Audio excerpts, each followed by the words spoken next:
Welcome, everybody, to episode 78 of Disney with the Ducks. Tonight, you've got me, John Kral, and a few of my other favorite ducks. We've got Jody B. Hi, friends. Lonnie. Greetings. Kevin's with us. Hey, everybody. So glad to be back. And we've got our friend John Luther joining us. Hey, everybody. Hey, John. All right. So tonight, we've got a special guest. So we've got a trip report for you. But first, before we get to that, we want to ask a question to get to know each other a little better and help our listeners get to know us a little bit better. So tonight's question with John and I text a lot about random bands, and I've picked up a lot of cool bands to listen to through John. So what I wanted to ask the group tonight was, what's your favorite band to see live? And Kevin, we'll go with you first. Okay, so it took me a few years to get the tickets. I finally got them, and it was the most amazing concert I've ever seen. Best concert live I've ever been to, Metallica, and it was live at the Horseshoe, Ohio State. So that was kind of cool. I drove up from Lexington when I was at UK, and went with a few friends, and it was blazing hot outside, but that was the best concert ever. They played all of their old stuff and all their new stuff too, and had a bunch of guests there that played with them. And it's the summer group, Summer Sanitarium is what it was called then. And so they had Limp Bizkit, Linkin Park, Deftones, Mudvayne, all of them there together. It was really a good one. Nice. Now, so what year was this? Early 2000s? Yes, like 2002, I think. Okay, so a couple, probably a little while after Load.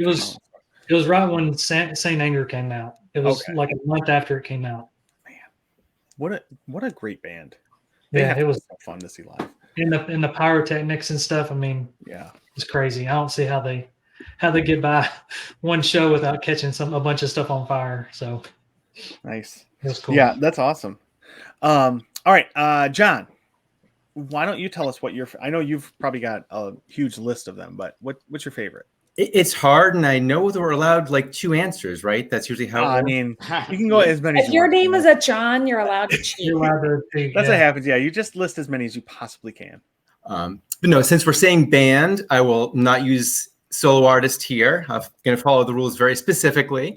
And I'm going to go with my most recent. Just last Thursday, I saw Jason Isbell and the 400 unit for the first time. And they were fantastic. Their energy reminded me almost of seeing Springsteen the first time. They played all the new stuff, which for me was great because that's kind of what I wanted to hear, and the old stuff you'd want to hear. So it was just a phenomenal show, and the energy was just great. So ask me after the next concert. That might be my answer, but for today, that's that. Yeah, there's always that recency bias, but no, that's awesome. And ever since you mentioned you went to see him, I've been listening to him the last couple of days, and I love it. So it's always good finding new artists. It is. So hopefully some of our listeners will pick up something new to listen to after listening to all of us give our favorites. Jody, what about you? What's your favorite live band to see? Well, my husband won't want me to answer Pearl Jam or Foo Fighters, but those are his favorites, which are entertaining to see, and I've seen plenty of times with him. I tend to like more calmer, folkier type of music, so I really like camp, CAAMP camp. I like the Lumineers. I, for years and years and years, never missed a concert by a band called Over the Rhine, which was a local band that kind of went bigger.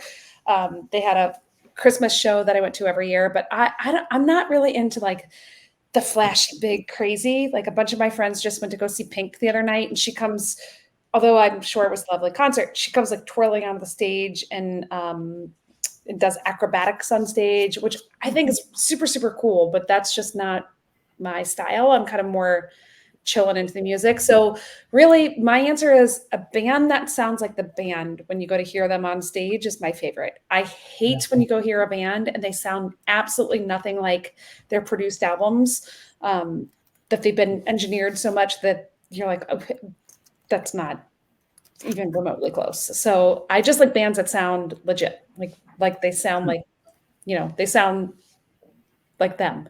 So That's a really good point, because that's something that I think a lot of people look for whenever they go to a concert, is how much it's going to sound like what they think it should and sound listen, like. I want different renditions of things, and I want the harmonies to be different, and I want a Yeah. different take on it, but I don't want it to sound. So we went to go see, I don't know, back in the day, Lollapalooza or whoever, and it was I don't even remember who, but they sounded so horrible live.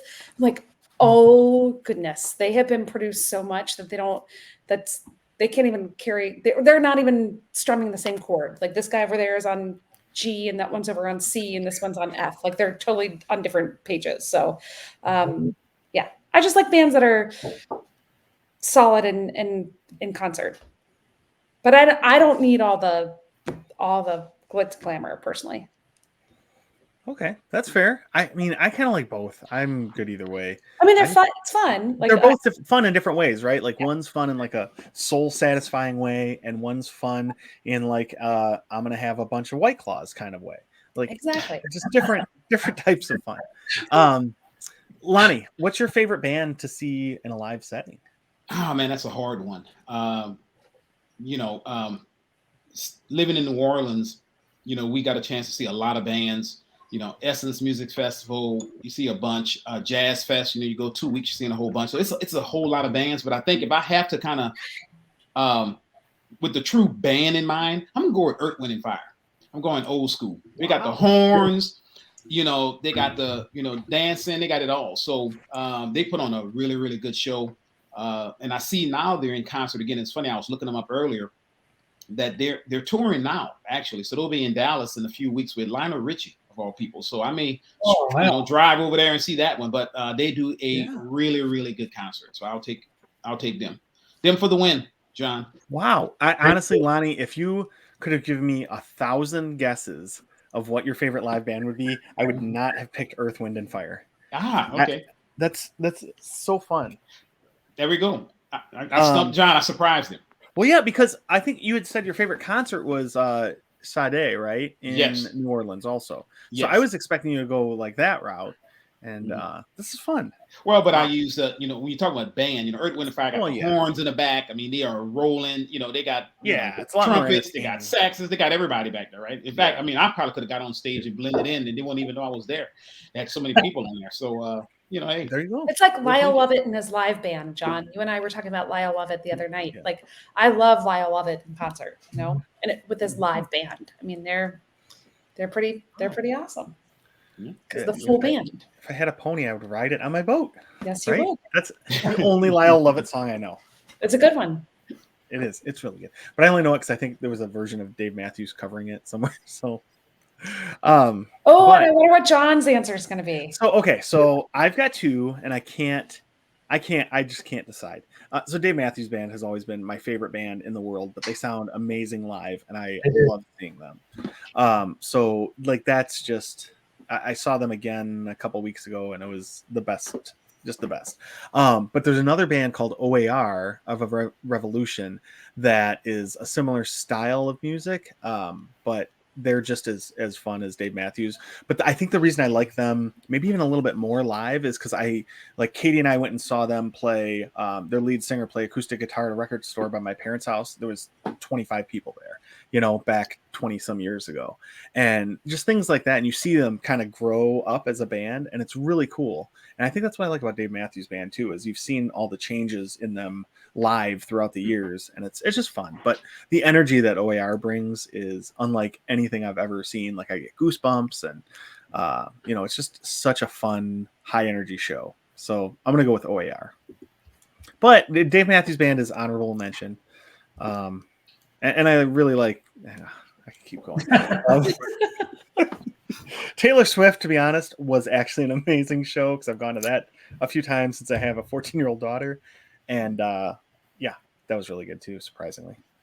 But that's not what we're here to talk about tonight. As much as I would love to talk about that all night, we are here to talk about a really cool trip that John Luther and his family took recently. So, John, why don't you kind of tell us a little bit about your trip?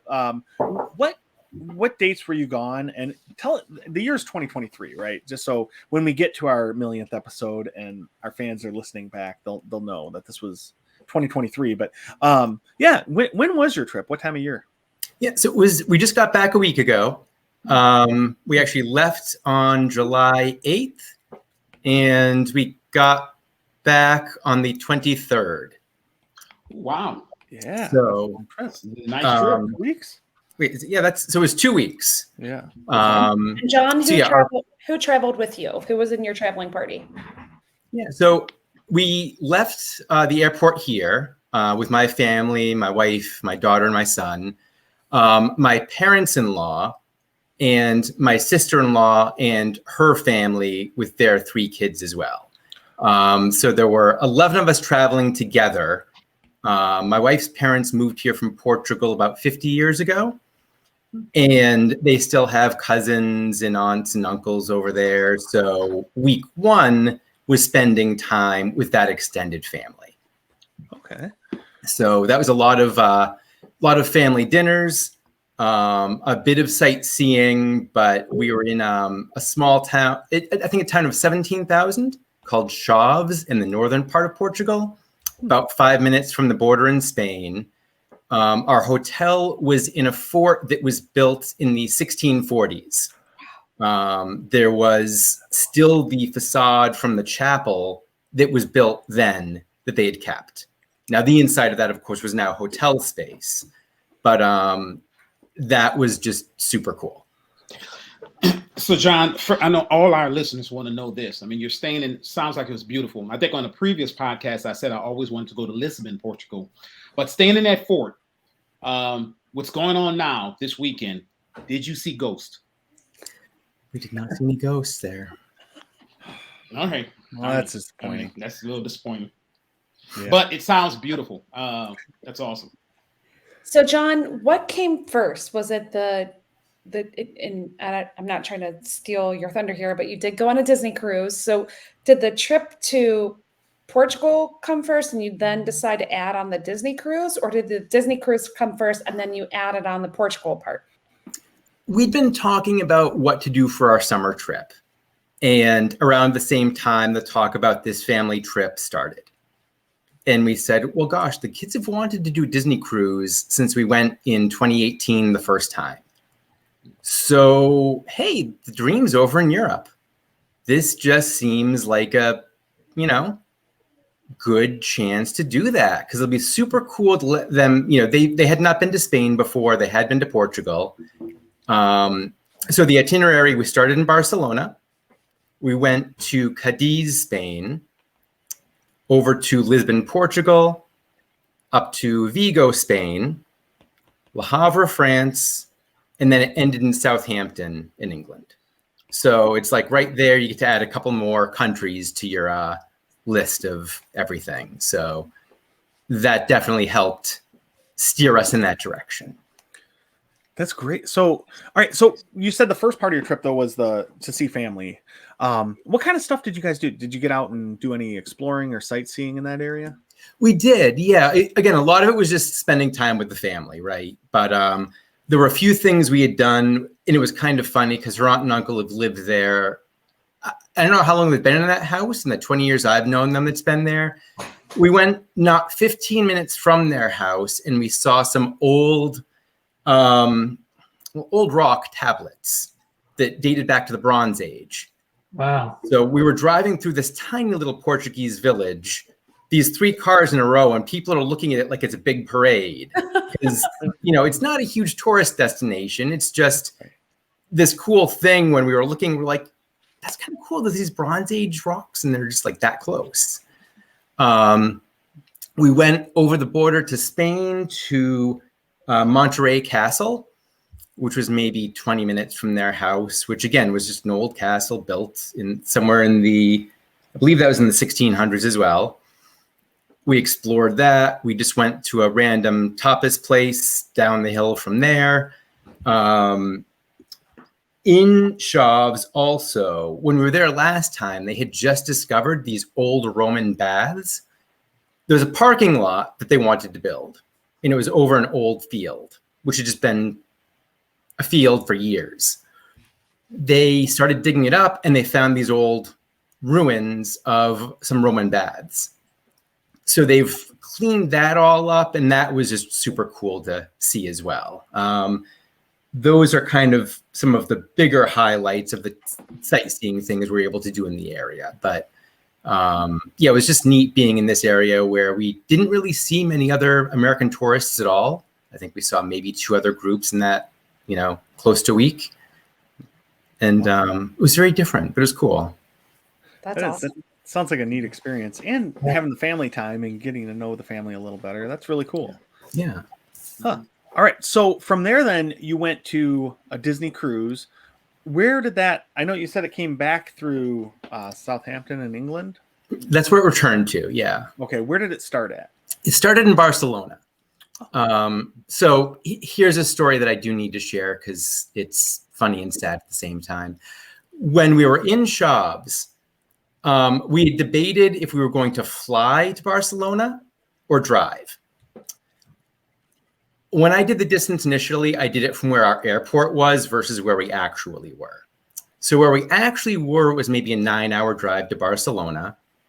The airport in Porto was about an hour and a half away, but it was like a 2-hour flight.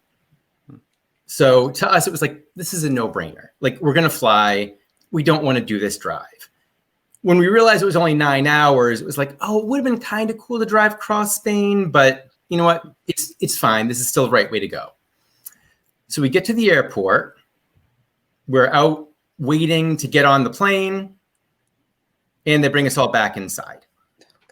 Apparently, the flight had a cracked windshield. Oh. And for some reason, they didn't want to fly with that. Yeah. Yeah. That might be a bad thing to take off with. So couldn't they thrown some like tape on there? Or Duct something? tape. Duct tape. Yeah. Yeah. Duct tape. That's the only thing, Right. allowed by the FAA. Yeah. Or like that spray foam that seals No. anything. Flex seal. Yeah. Yeah, you don't need the you don't want the Flex Seal. You need the duct tape. No, the Flex Seal though, that would be like the ultimate commercial for that company. They He really flew would. a 747 jet. What's Flex Seal? But wait, there's more. So okay. Yeah. Sorry, yes, we got back inside, and we didn't really hear the announcement, and it was in Portuguese, and my Portuguese is not very good. So I kind of got in line right behind somebody else. They were talking about it as well, and I overheard they were going on a cruise. I looked and they saw that they had like a 6-year-old and a 5-year-old. I'm like, they're on our cruise.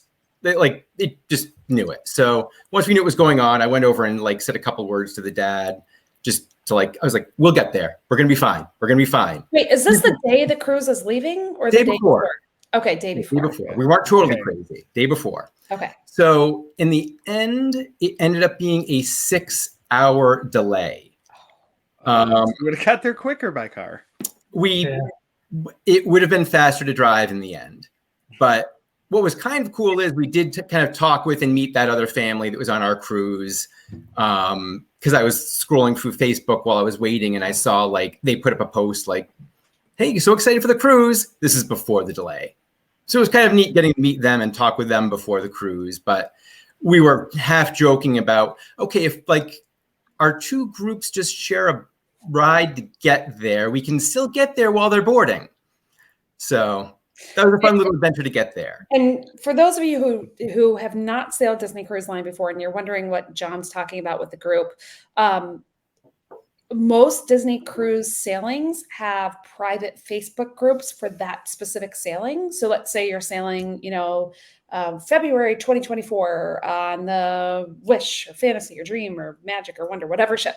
You type that into a Facebook and your cruise group will come up and you can join that group and begin to meet other people in your cruise. So before your cruise actually sets sail. So it's pretty cool because I know our very first cruise, we met a really awesome family, quote unquote, met them ahead of time. And then we were online for the Aqua Duck. And I was talking to my daughter and she was like, oh my gosh, you're in our cruise group. You just said something that I've recognized. And then we ended up hanging out with them the entire cruise. So that's really, I'm sure other cruises lines do the same, but I know specifically Disney Cruise Line, it's just nice because you can kind of get to know people a little bit ahead of time and in a safe environment because it's a closed group. You have to answer certain questions to get into those groups. So Yeah, and I think John did another great tip, and that's go the day before, right? Think if he was flying in and you got That the was 6 hour the delay, and next thing you know, the boat's gone. So I think that's a great tip as well. If you can, if possible, always go in the day before. Yeah. Always. You don't want to miss the boat. Boom. They would not wait. No. No. All right. So you're taking off from Barcelona. So this seems like a very long cruise. How many nights? How many days? We were 7 nights. Okay, 7 nights. So it was a good long time for the first time out. And you said this was your second Disney cruise sailing? Our first Disney cruise line ever. Oh, So our first cruise ever. You know, we've been on boats. My son and I had actually been deep sea fishing like 3 weeks beforehand, and he got a little seasick on that. So I was a little worried for him as a result. But of course, that was a ship that was smaller, you know, practically the size of a stateroom, right? It was not a large boat.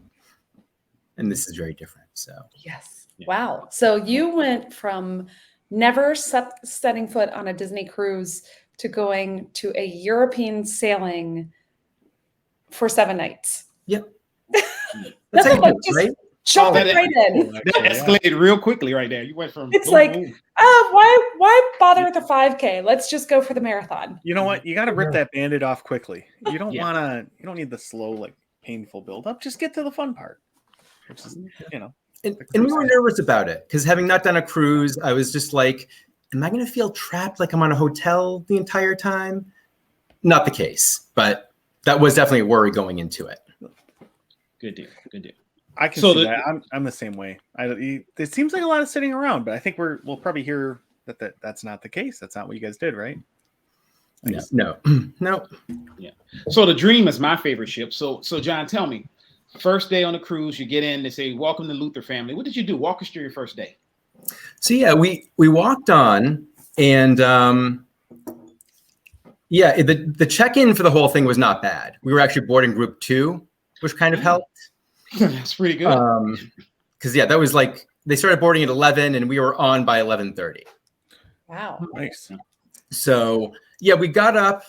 We saw Mickey at the top of the atrium, people taking pictures. So of course we made a beeline there. You know, not knowing how long the lines would get. They never really got that much longer than when we were there, but it was still nice to get that. And we discovered the cafe right by where Mickey was standing. And I think, they knew me by day 3. They knew our order around the same time. So, my wife was particularly tickled because for her latte, they have the little art. And there was like a Pluto stamp at the top of her latte, which was just a nice touch. So we started exploring a little bit. We rounded the first corner, and Pluto was just hanging out there, which was awesome because you can't make me pick between Pluto and Donald, but it's like so close. And I got the quick selfie with Pluto, got a couple pictures with the kids with him. We at this point we kind of realized we were getting hungry, so we went up to Cabanas for the first time and had some lunch. Around this time, the rooms were opening up, so we kind of went to check that out, and we were like, let's just sit for a little bit. So I went out on the veranda like right away, and here's where I started feeling a little green. However, it wasn't moving a lot, but I kind of felt that slow rocking. And so I was all worried about my son getting seasick. And in the end, I'm the one who's turning green. So took a little Dramamine, which at that point's kind of too late, but I got through it after dinner. Okay. So wait, John, did you like feel some effects of that though, the whole cruise, or was it just that first day or a couple of hours? When we came back from our first excursion, I had a little bit of it again. And after that day, I was popping the Dramamine an hour before we were getting on the ship every time, and I was fine. Okay. Maybe I didn't need it, but I was not going to chance it. And this is when John was texting me, and I was like, oh no, he's hating it. Like, I was so worried about his experience. I'm like, he's seasick. And this is their first cruise and they're in Europe. And I was so, I mean, because you want everyone to have a good time, but it was I was like, oh, this is just so not great. And I've never been, knock on wood, I've never been seasick on a Disney ship. So I've been seasick on a catamaran or something like that, but never on a Disney ship. So I was just like, oh, I just felt so terrible. I felt so bad for you. My wife was completely down till like 5:30 the next day, feeling sick. Oh man. And yeah, Jody, you saw that at like the worst, because that was our it was, I guess, the second full night or the third night. Our neighbors decided to have a party till like 1 a.m. Like they were being so loud. It took me like an hour to like go to guest services and say anything, because it was like, it's there's public areas, like, come on. And that was just like, I just want to get off this ship, like, because I was still feeling sick. It's like 1 a.m. You know how that can be. And it was just like, it was fine the next morning. But at that point, it was just like, I think that's when I sent Jody a message, and I was just like, I'm having fun, really. I was so worried about him. But in case you ever sail Disney Cruise Line and you are feeling seasick, they do have medicine downstairs on the medical level, which is like deck 1 or 2. That's literally outside of the door of the ship medic. So you can just grab some there. So if you forget to pack some, or if you're feeling like you need some, it's kind of a grab and go type of situation. So Cool. We didn't realize that, but we learned guest services had some as well. yeah. So we hit them, and they were able to help us out. They were great with that. So, but no, that was the lowest point of it all, and that was just because tired and not feeling well. Not a good combo. I think I've told a couple of you I get very whiny when I'm not feeling well, and that was the case. So. Me too. I think everybody does. But yeah, that night, dinner really recharged us at the Enchanted Garden, which was lovely. And that night, it was a magician, Jamie Raven from Britain's Got Talent. I didn't know him beforehand, but he was very entertaining. That was a fun show. And that's what I love about the longer cruises is they bring in outside talent. Not that the internal Disney performers aren't fabulous, but it's nice to have some mix up with on a longer sailing that they bring in different people. I have actually found them to be more entertaining than, maybe because I've sailed so many times, but I really do like them. So you went to the family show, the one in the big not atrium, but the theater, right? Yes. Theater. Yeah, we only did the family shows. And they were just super entertaining. The big shows were great too, but it was sort of nice on the other ones because you didn't have to fight for seats. It was just a calmer atmosphere than some of the big shows. Awesome. And again, just for those of you who have never sailed before, at least I should say from my experience, if you have first dining, you see the show after dinner. But if you have the second dining, you see the show before dinner. That's kind of how it works. So they do the same show twice every night. So no matter which dining time you're assigned to, you still get to see the show. And then a lot of times those magicians or comedians or whatever it may be will do a main show, but then later that evening they'll do an adult version in the 18 and up area, which are also a lot of fun. So there's adult shows on the Disney cruise. There are a lot of adult things to do on the Disney cruise. Mm-hmm. Wow. Lots of 18 and plus. Okay. And our last cruise, they oftentimes would say, as a reminder to everyone, this is an 18 and up area. If you are not 18 and older, we will have to ask you to please, leave the premises. So, and they were never bad. They were, but they were definitely adult themed. So, okay. Interesting. So John, so day 2, you're at Enchanted Garden. You mentioned some excursions. Tell us about your first excursion that you did. Sure. So our first excursion was in Cadiz. There we just did a walking tour of the city. And that was neat because that one actually falls even more into the Disney aspect because that is actually the oldest still standing city in Western Europe. It was originally founded in the 7th century BC by the Phoenicians. Oh, you need to thank them for that. We did. Thank the Phoenicians. Thank him. Like, thank you, Phoenicians. That was neat Wow. because a lot of the older buildings had been built with something called oyster stone, which was like a mix of sand and oyster shells. Mhm. And I didn't get the magic recipe for how they did it, but it was just neat seeing these buildings that were, it was like, there's oyster shells in there. And it was just really cool. Just that's what they had to build with. So that's what they did. And the fact that it's still standing. I mean, Yeah. Hey, it's a lot better than the roads in Michigan. I'll tell you that because they were Maybe they rebuilt should all build last those year. oysters. Yeah.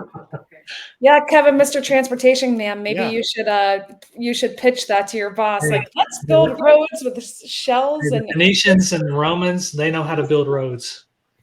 And waterway or aqueducts, right? Aqueducts and yeah, Yeah. they know how to build it. And the Egyptians too. And they know how to walk. They do. oh god. Anytime you can work a Bengals reference into a podcast, you're winning. Mhm. Mhm. Yeah. Yeah. Okay, So- back to your excursion, John. okay. We're so sorry. So on that excursion, did you have a guide that would walk with you? We did. Yeah, they met us basically right after we disembarked from the ship. It was not a far walk. It was maybe 3 miles round trip when all was said and done. So yeah, they brought us over to see that. The big attraction on that was the Camera Obscura, which was in one of the many watchtowers in the city. I think there were about 150 watchtowers in the city, which was kind of cool. But this was one of the taller ones. And they had like a mirror set up on the top. So it actually would project into a dish inside a dark room images of the city. So they'd be able to go around, and it was almost like you were spying on people on the ground. It was Oh, how cool. really neat. There's some of those around the US as well, and a few in Europe, but it was our first time seeing it, and that was really neat.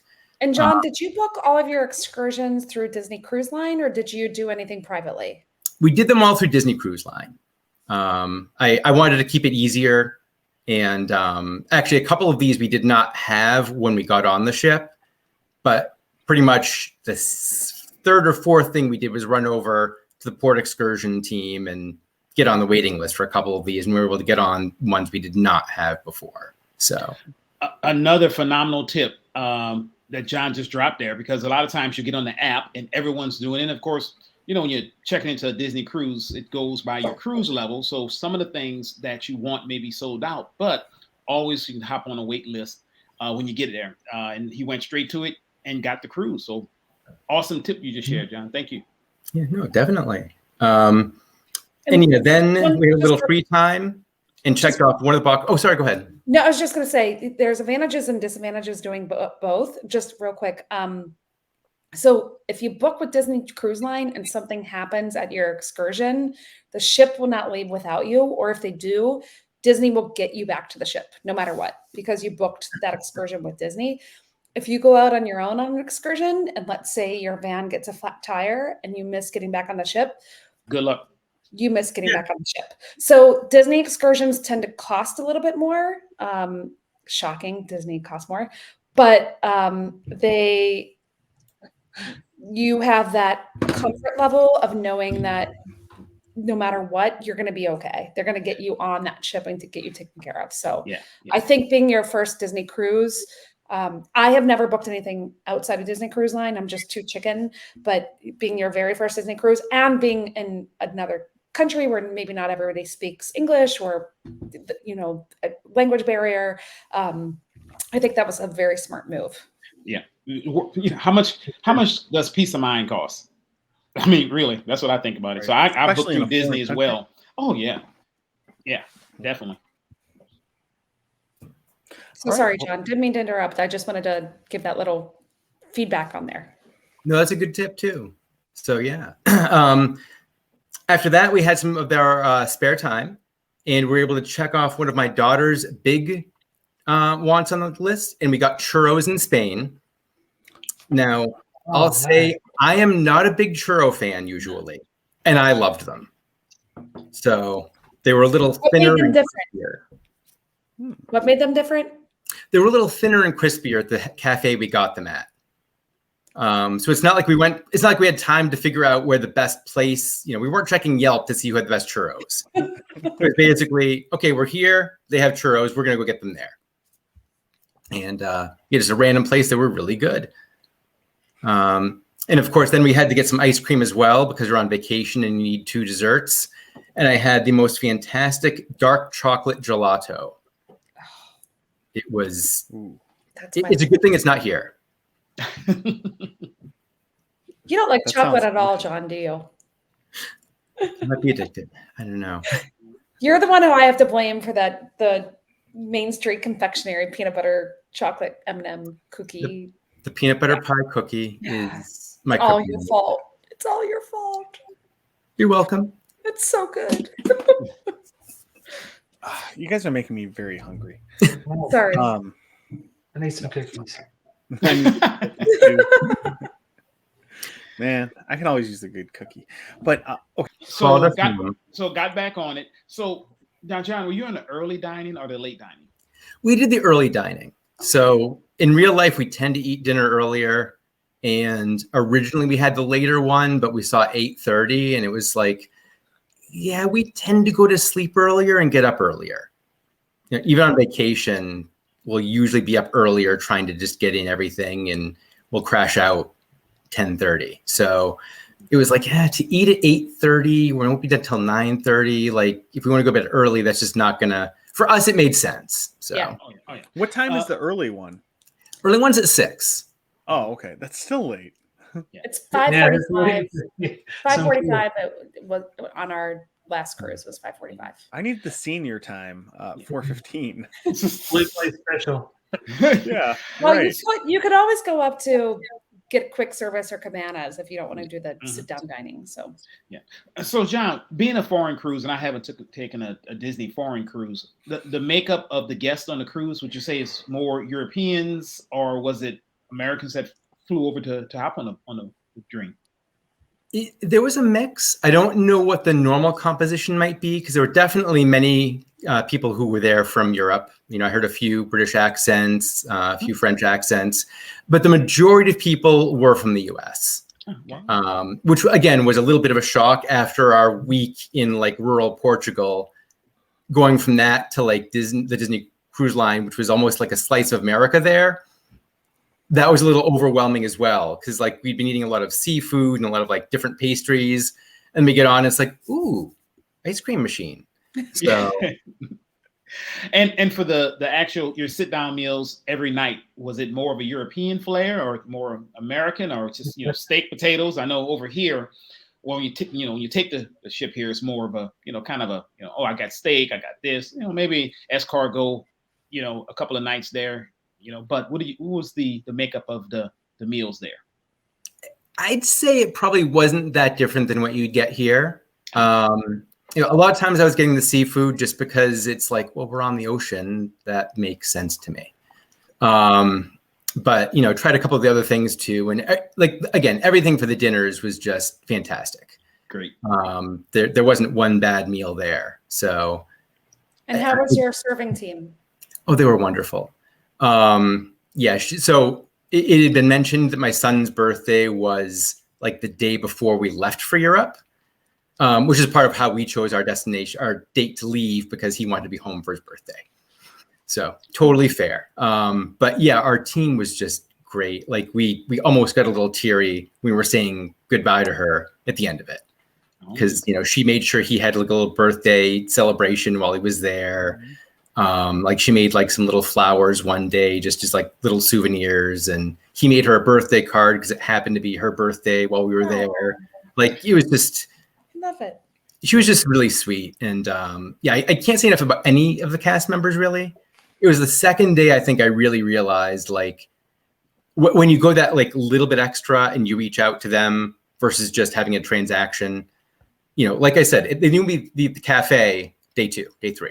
Like they knew our orders, and it was just like, oh, so did your son like The Magician last night? And things like that. Like it was just, they were great. And there was like one that we'd see at the coffee, and then we were getting popcorn for the show that night. She was there as well. Like so many of them were doing multiple duties, and they were great. Good. So walking tour was day 2 or 3? That was day 3. There was a day at sea for the first day. Perfect. Okay. So next day, day 4, another port adventure? Yep. Day 4 was Lisbon, which was fantastic. And one thing that I missed there, on the way to Lisbon, we actually went through the Strait of Gibraltar. Oh, that's cool. Okay. Was amazing. Like cool. My daughter and I were up there for a solid hour. Everyone was up there for the first half hour, but then the Golden Mickeys were starting, and my son and wife went to go see that, and we stayed up top because it was just like, that's Africa. Like this is just so cool. That's really cool. Yeah, And- I think you won that one. I think so too. Yeah, I Yeah. would have stayed up there. Yeah. We did sit down for half of the show, and that was good, but then we went back up. Yeah. And so it was like And looking good at the shorts. Spain side. That's And not could something you- you get to see every day. So No. Could you have watched that from your veranda, or was it We better up on deck 11 or 12? It was better on deck 11 or 12. We could see the Spain side from our room, but since we'd been in Europe for a week, we were just fascinated by the Africa side. If I'm being honest, the sides looked almost exactly the same, but they weren't. They're just not. And what was funny is I saw a cast member on the elevator down from South Africa, and we were talking about it quickly.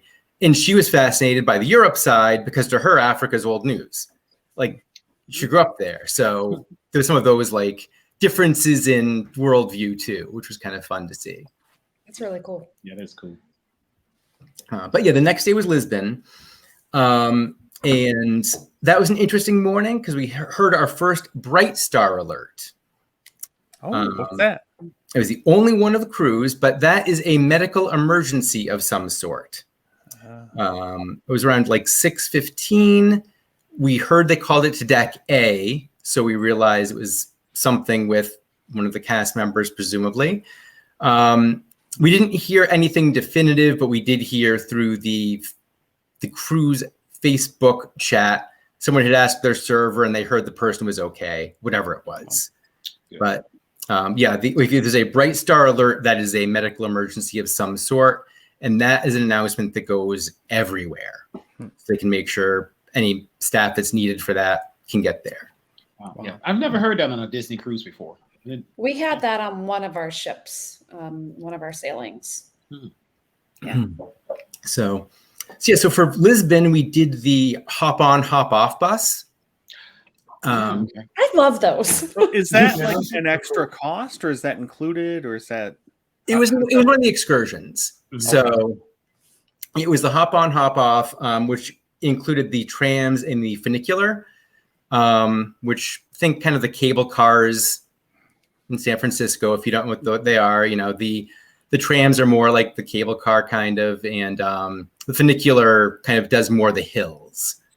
With the heat, we were really slowed down this day, and there was a bunch of traffic. So we did see the Tower of Belém, which is a fortification, which is actually where the Portuguese explorers left from many years ago, of course. We went across the street to the Monasterio dos Jerónimos, and I apologize to any native Portuguese speakers for my horrible accent. We have a lot of them. Our Portuguese download group is It's just small. Yeah. But they're angry. They're small, but they're mighty. they definitely Yeah. show their anger. Yeah, look out. Yeah. Look out, Yeah. John. Yeah, that one person is really passionate about the show. Send your comments to John Luther in our Facebook group.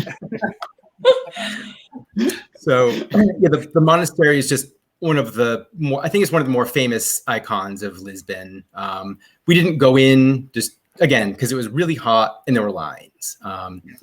Near there is a bakery that makes pastéis de Belém, which is a secret recipe that was first created in that monastery. But it's basically a Portuguese custard tart. And they're available in most of the country as pastel de nata. They're phenomenal. I'll say I had one a day, and that probably means 2 to 3. They were so good. And we didn't get them this time because we had been there before. The line was like wrapped across, like around the corner. And we said, all right, we only have like 6.5 hours in Lisbon before they're closing up the ship. Okay. So let's not take 45 minutes. So yeah, so after we didn't do that, we got back on the hop on, hop off and went more towards the center of town. We weren't really sure what the plan was because the hop on, hop off didn't bring you right back to the ship. They recommended one way, but we took a different way because one of the routes went towards the Castle of St. George, which was just an old castle built in the 12th century. Which again, we just kind of saw it. We didn't really go in for that because from then it was getting time where we had to get back to the ship. Yeah. So it was not just a little 20-minute walk from there back to the ship, which was lovely, just kind of exploring some of that. And so we had a little more time that afternoon. But when we got back on the ship, a couple nights before on the way to dinner, there was a violinist in the atrium. My daughter plays violin. And she wanted to stay, but we were like, we're kind of late for dinner, so we kind of need to go, but we will find him again. And he was playing like a half hour after we got back on the ship. So we went and she was thrilled. Like he was really good, but she was just engrossed. And after the show, she went over and said hi to him and they got a picture. He let her hold his fancy violin, which is clear. And it's just it was a cool moment for her. So That's great that he was so engaging with her and not like, oh, you silly little kid. That's awesome.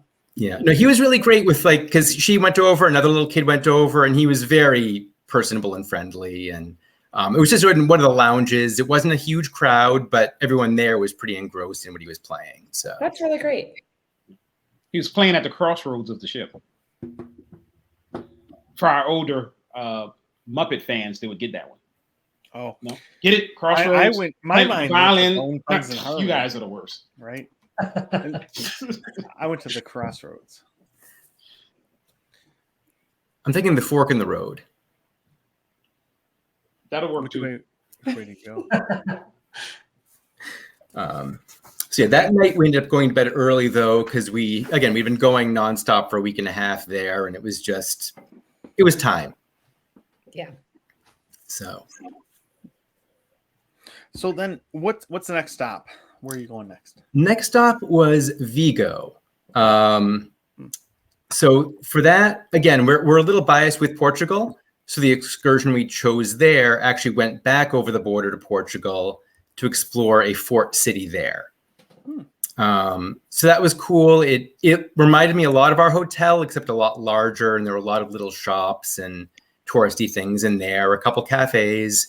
So yeah, I had my first pastry of the day. I think that may be my last pastel de nata that trip. But it was so good. And the coffee also is to die for over there. Like I'm a big espresso fan now after our first trip there. Our first trip to Portugal, we got back after having espresso for a week. We made coffee at home. We threw the coffee machine away before we finished the coffee and had to get an espresso. So yeah, the coffee was just so good though. And yeah. But yeah, that morning, the ship was a little slow. We were not in port 15 minutes before we were supposed to meet for our excursion. And I was like, we were running a little late anyhow. And so I kind of went and asked, I'm like, so do we have like an extra 15, 20 minutes? And they're like, yeah, you'll be okay. So we thankfully didn't have to rush too badly from there. But yeah, that trip went back into Portugal. And then it was exploring Tui, which is a city in Spain. So it kind of crossed the border and explored two towns on opposite sides of the river that divides the countries. So that was really cool. There was a cathedral there that had a 12th century facade. It was actually right on the Santiago de Compostela, like the way that the pilgrims will walk, which was kind of cool. So once we got back from that, we actually finally did the detective agency. So my son had grabbed that on day 1, and we went to see Elemental the day at sea, and he lost his card, and he'd chosen like the puppy adventure or something.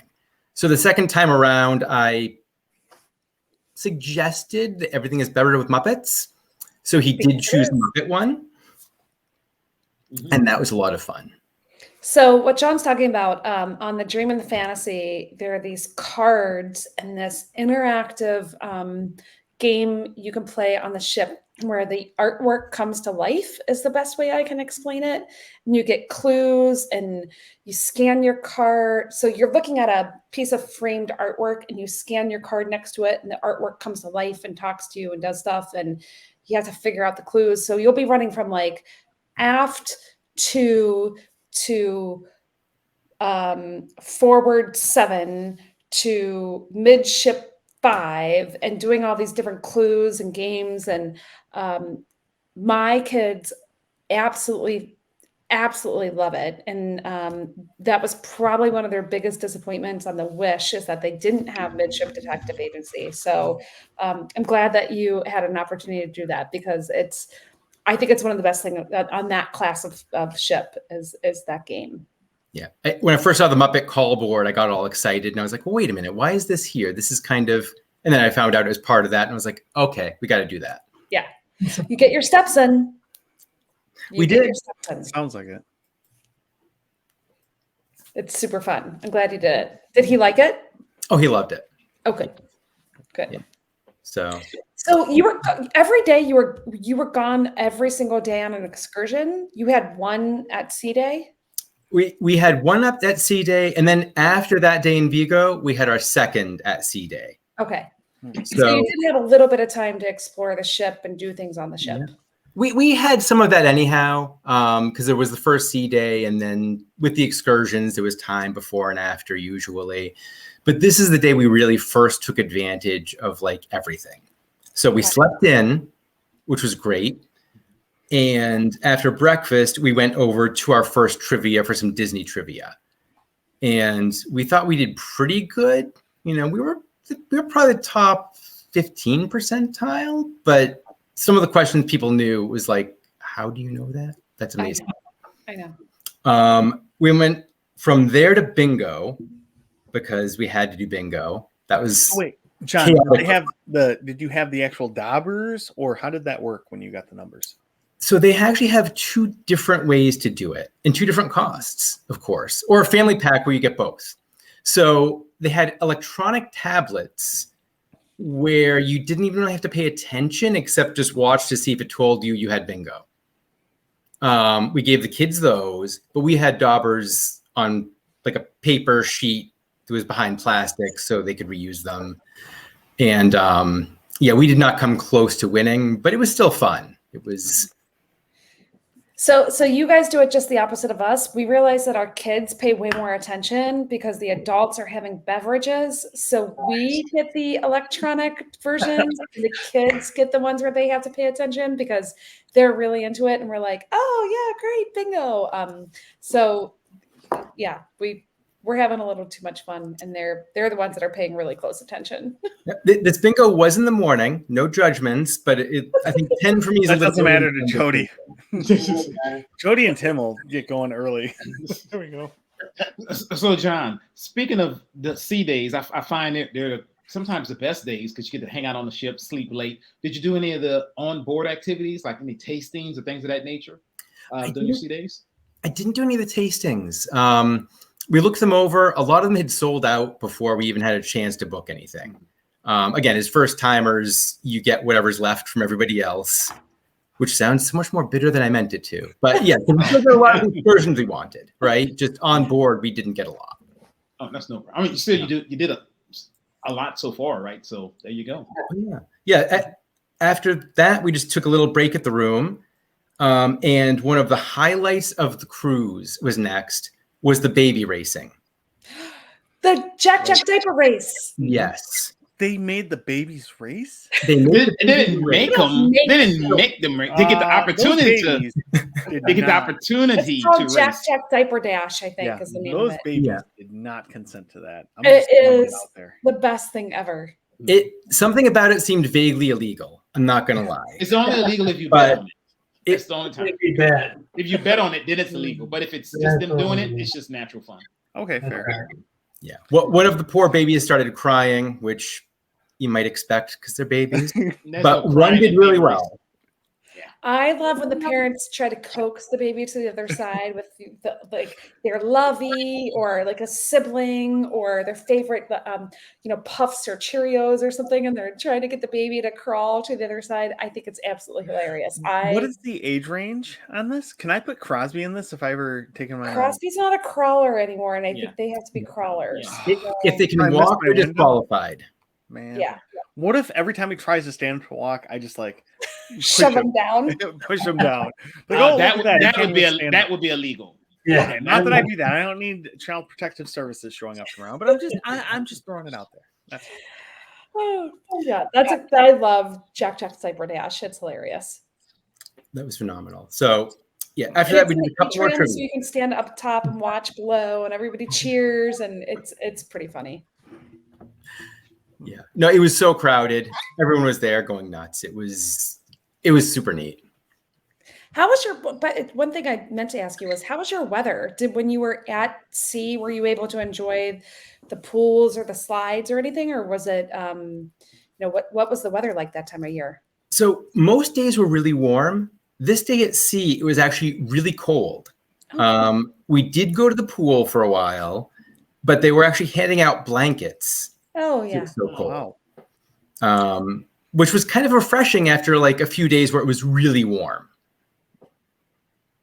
Did you go to the adult pool at all, or the adult area?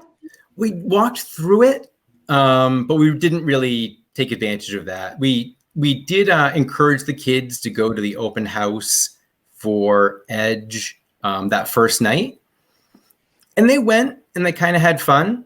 But we all get along.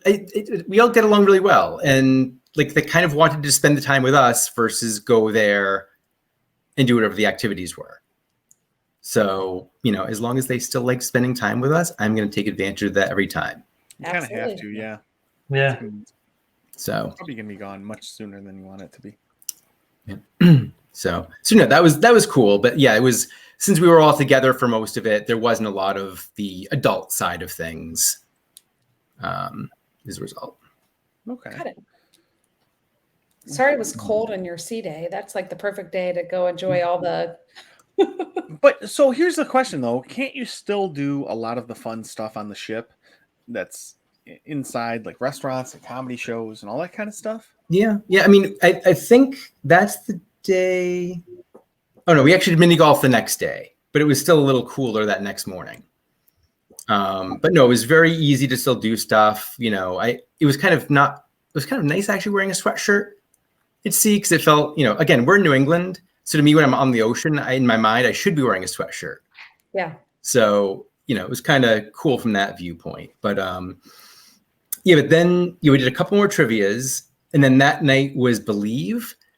And what was kind of cool is for the pre-show, it was the same violinist that we'd seen a couple days before, doing a couple tunes. So again, it was just like cool seeing him again, and she was happy to see him again too. But That's awesome. A question I have: did you buy the photo package for this cruise? Because it's very different than Disney World or Disneyland. it's very different. We looked at it, and all I remember is it's more than the photo packages at Disney World. And we weren't sure how many opportunities there'd really be for photos. And we were like, well, the package, if we decide to get 10, it's a bit less. Let's see what they are. And if we were wrong, we take our medicine and just do it. In the end, a lot of the photos they were willing to do with your cell phone as well, kind of like they would at Disney. Mhm. And there weren't any that were better than what we had on our cell phones where we said we have to get that photo. Oh, that's great. So it kind of worked out on that. But yeah, we definitely went back and forth on that. Like, should we do it? Should we not? And we just elected not to in the end. So It's good. It's nice that they were taking photos for you. yeah, that worked out okay. So Awesome. All right. So this was your last sea day then, and then you're going into where, France? then we went into France. So we really did want to do a Paris excursion. That also was a 2.5-hour ride each way for about 6 hours, 7 hours, maybe in Paris. So the fact we didn't get it wasn't a total disappointment. It would have been great, but it would have been a Cliff Note version of Paris. And this gives us an excuse to go back there someday. Had you been to Paris? I before? have, nobody else has. So, Okay. and that was last century. So it's been a while. Yeah, me too. It was Yeah. 97 last time I was in Paris. Yeah. So I think we meet was, it may have been the 90s, but it was the other end. So, but yeah, that there instead we went to the town of Rouen, which is best known for the cathedral that Monet painted something like 90 different times in his paintings. So that was the Cathedral de Notre Dame de Rouen, which was amazing. The original tower dates back to 1201, which is just like, I love all the history and all that from Europe, and seeing these things that are, it's just ancient and it's beautiful. And there was a few bombings there, and this is a reoccurring theme in a lot of the places we were during World War II. Miraculously, the cathedral was almost untouched. Wow. Like, one went off nearby, so there's some smoke damage on one wall, but that's about it. And it's just amazing that it managed to escape all of that during those days. Yeah. That is crazy. That is crazy. So yeah, that was amazing. There's like an old town there that I don't know exactly how far back that dates, but it's a road that was used when the Romans were there, and that was really cool. We hit another check on the list. The one thing my son wanted in France was a baguette. My daughter wanted a beignet. So we found one of the little bakeries on the side of the road there. And, I said in my not great high school French, pardon me, but do you speak English?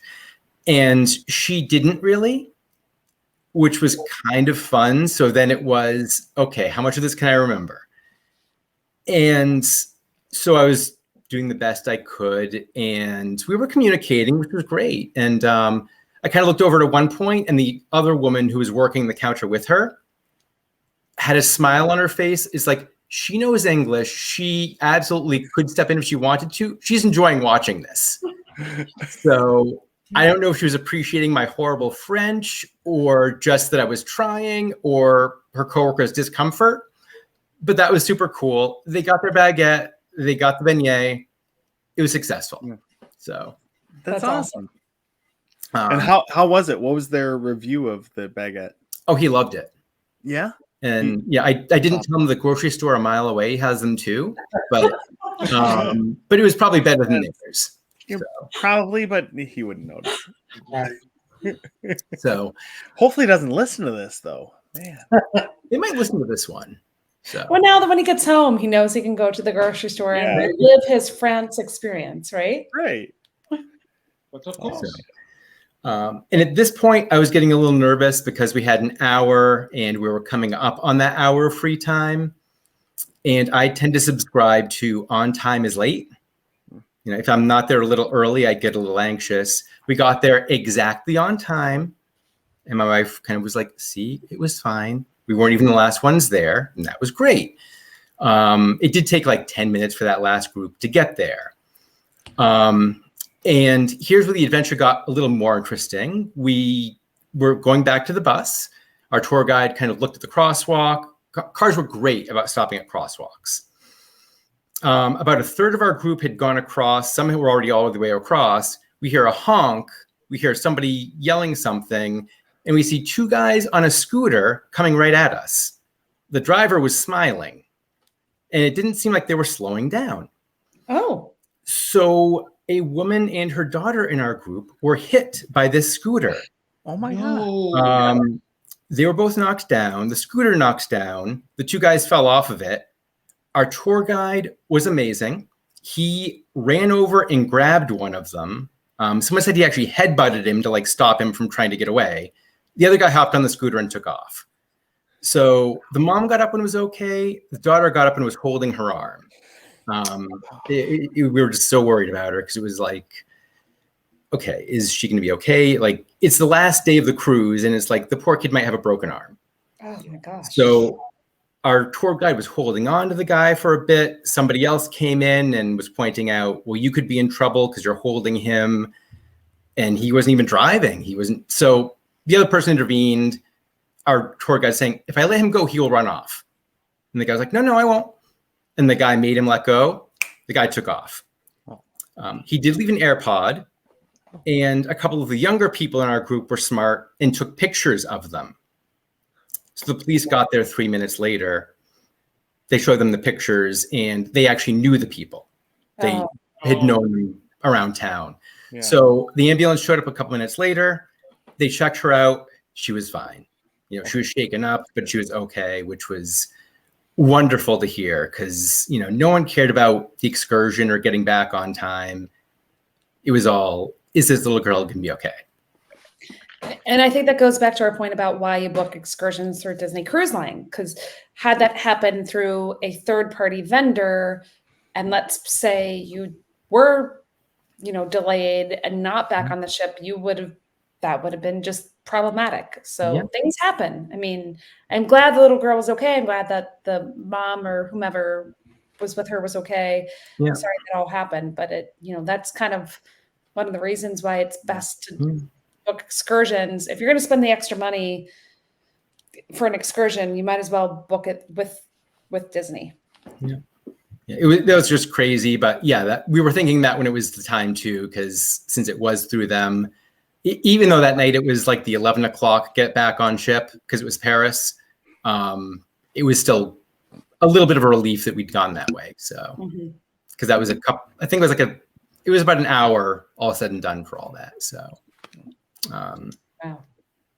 So yeah, that was a bit of an adventure. Glad everyone was okay. That was all we all That's cared about. crazy, So though. Yeah. yeah. That's not something you think of going on a cruise. It's not. And even crossing the streets, like we'd all been looking and they kind of came out from nowhere too. So, you know, but yeah, that was definitely an interesting bonus part to the, you know. Yeah. So story. You never forget. right. Yeah. And then so from there you have one more day you're sailing to Southampton, England to disembark, right? Yep, that was debarkation day. So that actually was not bad at all. We elected to kind of just have a quick breakfast. We'd actually gotten some pastries the night before. Or no, I'm confusing days. I forget how we did breakfast now. But yeah, we did have some stuff to eat. And maybe it was from 2 days before, and I'm just losing my mind. But yeah, but getting off the ship was not bad. We, we of course had our coffees one more time. We had our free one lined up, so we had to take advantage of that. They do have the punch cards, buy 5, get 1 free. A lot of people were lined up, but I think a lot of them had their luggage tags where they were, so what they'll do is they'll call different groups based on a luggage tag you'll get. We had Minnie, I'm sure it was Mickey, Pluto, etc. But we elected just to carry our bags. For this 2-week trip, we managed to do it with bags that should be carry-on. They were not in every case, but different airlines have really different rules, we found out. But we were able to just walk off ourselves. We'd done a private transfer to London. This is something where I just felt better having a known ride, and we knew there would be ways to get them there. But it just felt better knowing this car is reserved for you. It was, I want to say it was almost a 2-hour drive to get there. We went to a hotel there. We had about a half day in London to explore, which was cool. Our hotel was walking distance to Buckingham Palace. So we stopped at a little cafe for lunch, and it started to rain because it's London.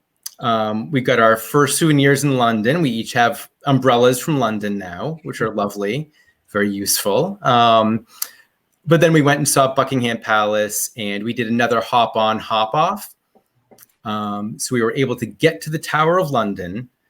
Unfortunately, by the time we got there, they were highly encouraging people not to bother going in because there just wouldn't be enough time to see it properly. Mm-hmm. That also I saw many years ago, and thinking about some of the stories that would be there, it's kind of Alcatraz-y, which I love that stuff, but I'm probably the only one in the household that loves that stuff.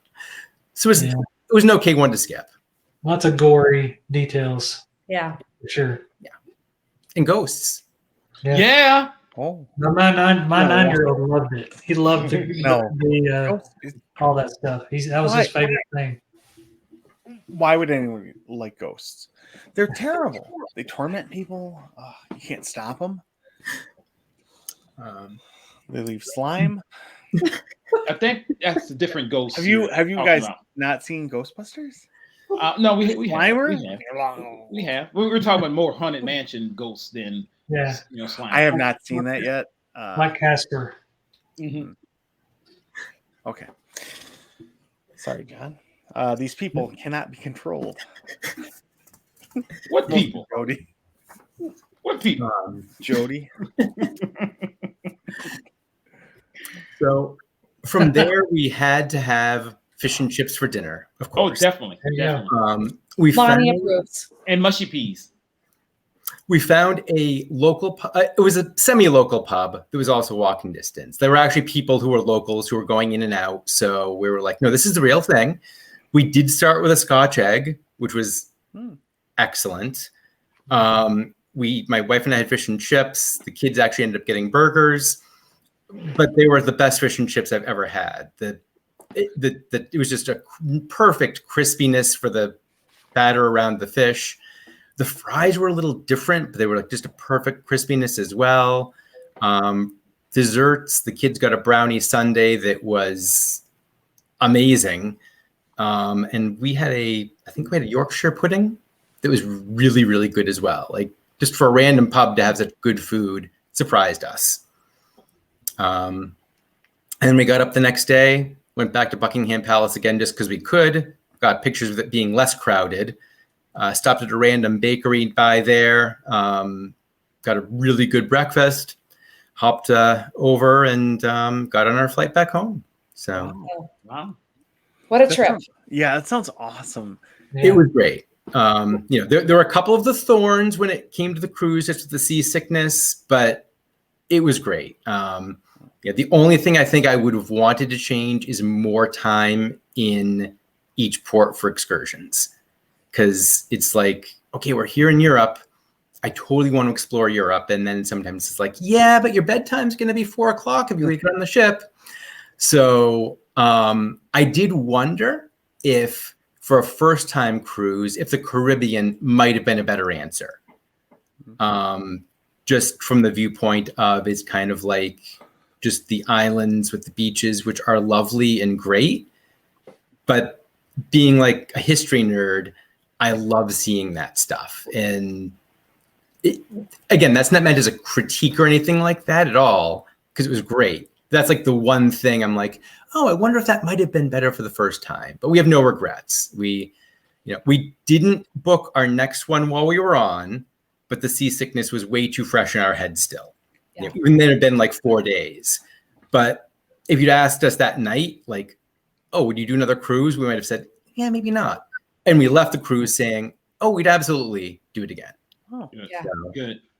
I always book the placeholder because you have 2 years to use it. So, and if you, so it's $250, and if you don't use it within 2 years, you get your $250 back. So for me, it's like, yeah, well, you can hold on to my, because you get 10% off if you book a placeholder. So you book it.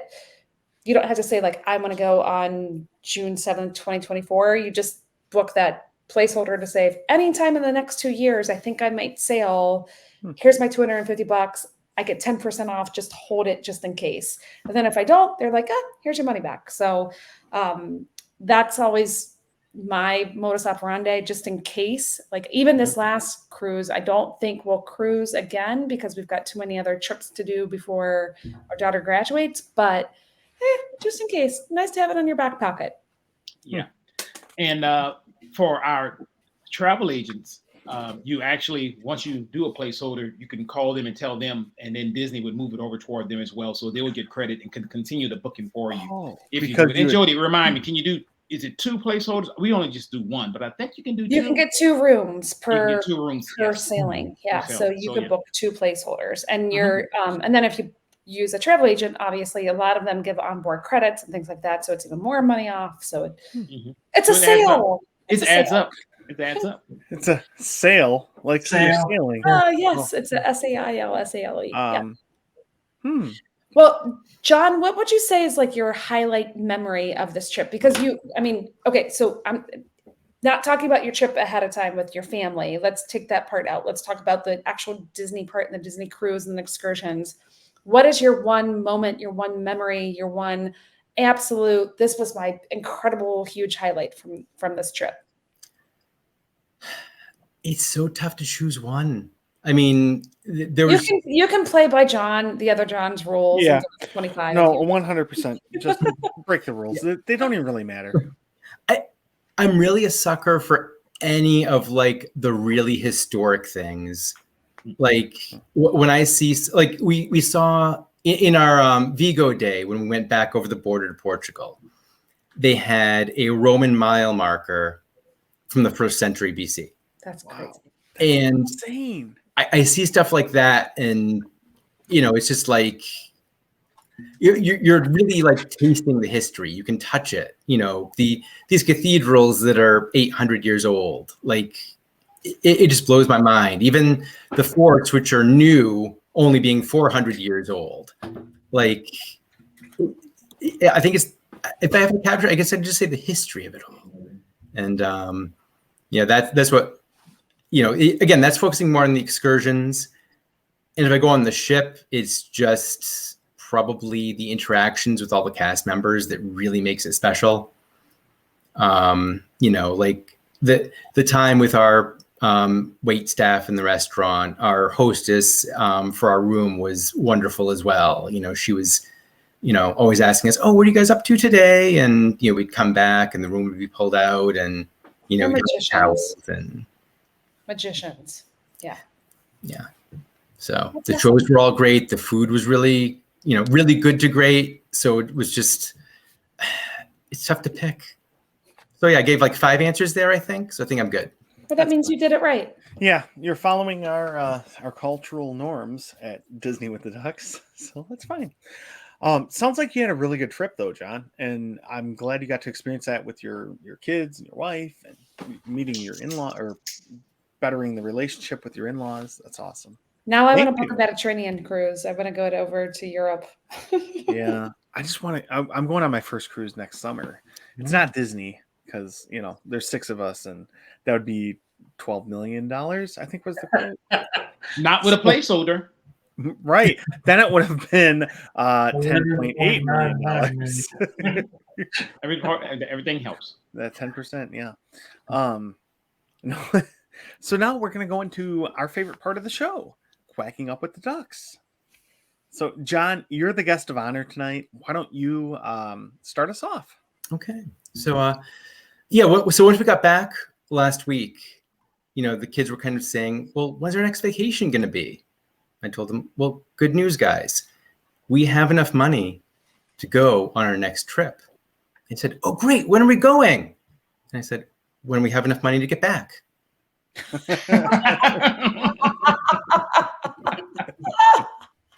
Nice. Very nice. All right, Jody. What do you got? Well, you were talking about going to France, which is hopefully on our 2025 list, and made me think about the French and their cuisine, which is always quite delicious. So, why do the French eat snails? I don't know why. Because they don't like fast food. Terrible. All right. It is funny. Lonnie, what about you? Well, you know, John just got off a boat, so that made me think about. Did you guys hear the one about the red and blue ship that collided at sea? No. Yeah, the sailors were marooned. I was going with the purple. I'm like, what is he? I was thinking purple too, and I'm like, I couldn't come up with a punchline. maroon. Central Michigan University, maroon and gold. Fire up chips. Right? No, nobody else. No. Okay, that's fair. Evan. Well, mine's more of a story. So I came home, a couple weeks ago and had a slow leak in my Jeep tire. I went down to the local gas station and went to put some air in my tire, and it was $1.50 to fill up my tire. It's always been free.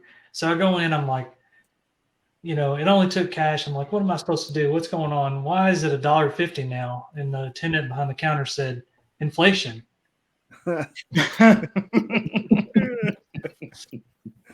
Oh boy, oh boy. You love a good economics joke.